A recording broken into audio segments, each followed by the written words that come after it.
Ontem o senhor confessou que estes escritos são seus. Diga-nos agora, se o senhor insiste no que está escrito aqui, ou se está preparado para se retratar desses escritos e das crenças contidas neles. Peço perdão se sou julgado faltoso quanto aos modos que convém a esta corte. Mas me pedem que me retrate. Críticos protestantes? Não exatamente.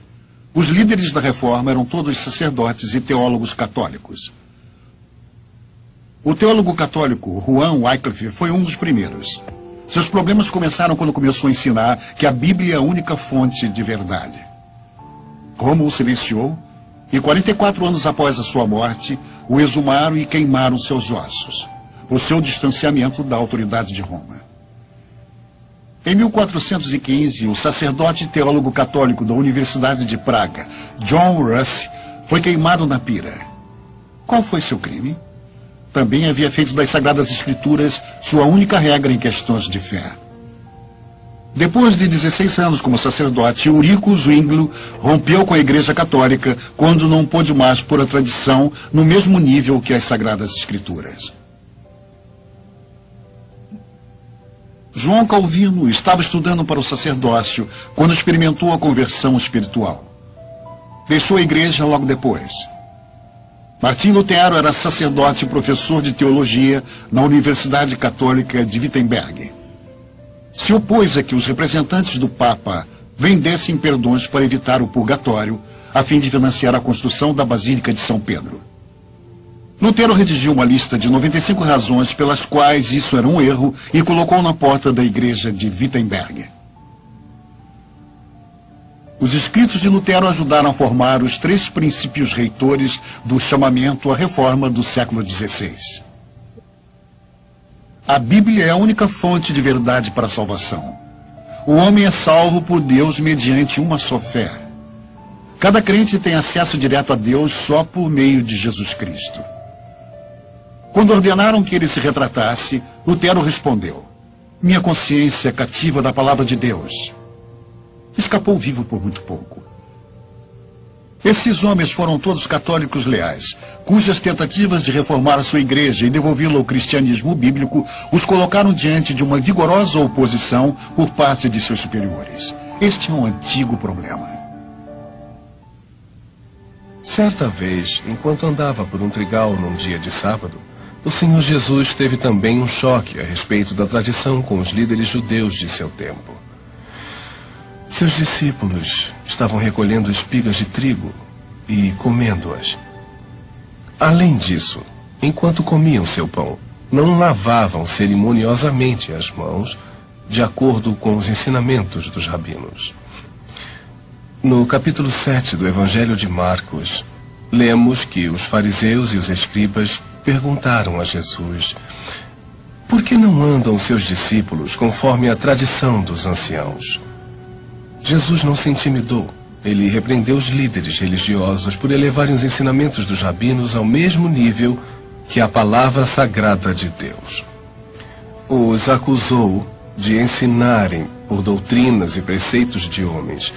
Não podiam obedecer à tradição dos anciões sem desobedecerem à palavra de Deus.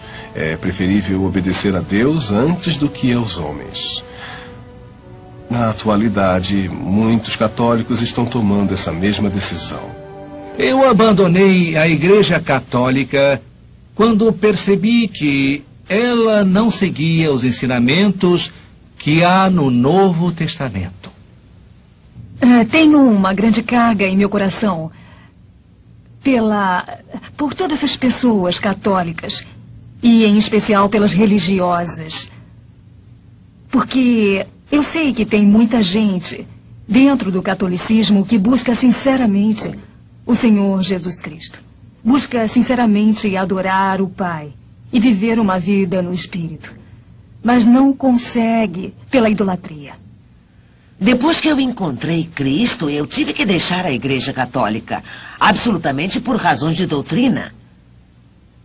Não tinha nenhuma outra razão, porque eu os amo, eu vivi, eu nasci na Igreja Católica e tudo, mas minha vida e minha consciência são incompatíveis com esse tipo de doutrina.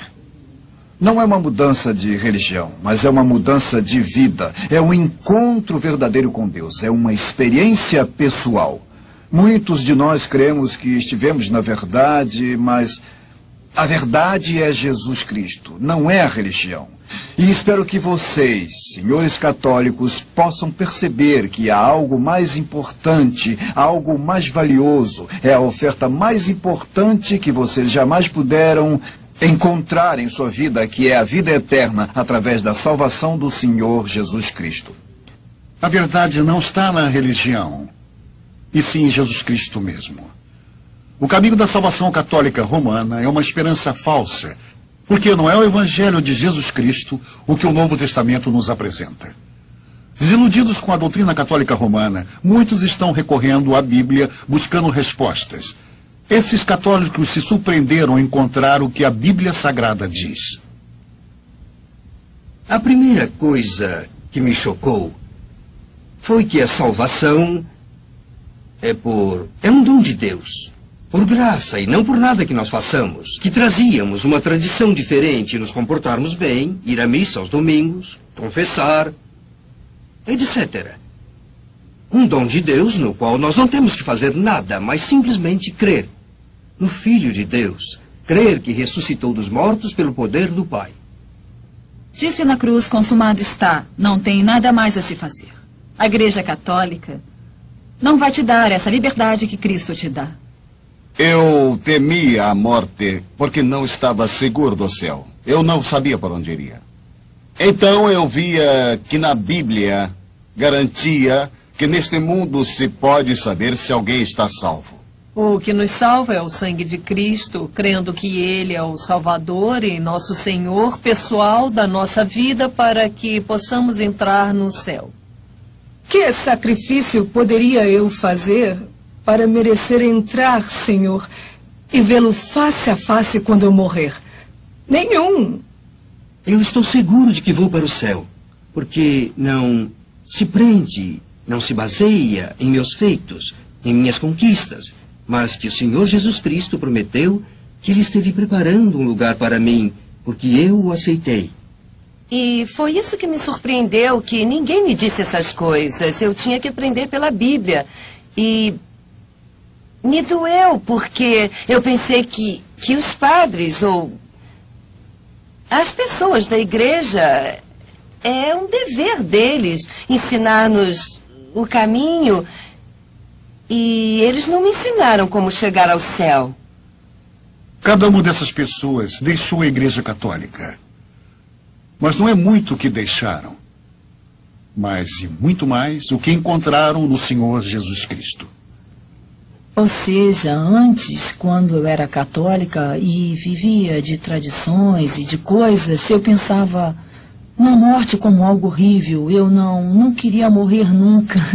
Tinha temor, tinha medo, mas agora não. Agora vai ser um dia de festa quando eu for lá para cima. Para o céu, para vê-lo face a face. Vai ser muito bonito. Eu vou me pôr de joelhos, fisicamente de joelhos, e vou agradecer a ele. Por mim, nada mais posso fazer. Não há nenhuma obra que eu possa fazer. Ele já fez tudo por mim. E o que eu poderia fazer? E eu não merecia tal sacrifício. Que o próprio Deus viesse morrer por mim. Creio que o adorarei por toda a eternidade. Sim. De ella sal, tú, mi amada, ven y sígueme.